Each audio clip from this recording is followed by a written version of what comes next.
তৈরি করব সাদা আলুর তরকারি। সেজন্য এখানে সর্ষের তেল দিয়ে দিলাম কড়াইতে, দিয়ে দিচ্ছি শুকনো লঙ্কা আর 1 চামচ পাঁচফোড়ন। ফোড়নটা একটু ভেজে নিয়ে দিয়ে দেবো একটা টুকরো করা টমেটো আর 2টো কাঁচা লঙ্কা দিয়ে একটু ভেজে নিয়ে টুকরো করা আলু দিয়ে দিলাম, স্বাদ মতো নুন দিয়ে একটু ভেজে নেব কিছুক্ষণ। তারপরে আমি জল দিয়ে কিছুক্ষণ নেড়ে চেড়ে ফুটিয়ে নিলাম 10 মিনিট। সেদ্ধ হয়ে গেছে আলু, দিয়ে দিলাম 1 চামচ চিনি আর 2 টেবিল চামচ গরম ঘিয়ের মধ্যে কসুরি মেথি দিয়ে নামিয়ে নেব। এখন আমি তৈরি করব লুচি।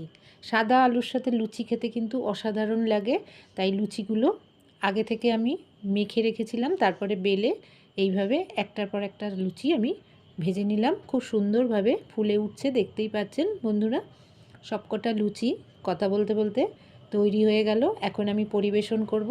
সব লুচিগুলো হয়ে গেছে, লুচি দিচ্ছি আর তার সাথে সাদা আলুর তরকারি।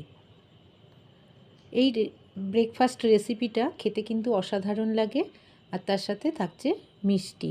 তো কেমন লাগলো বন্ধুরা আমার আজকে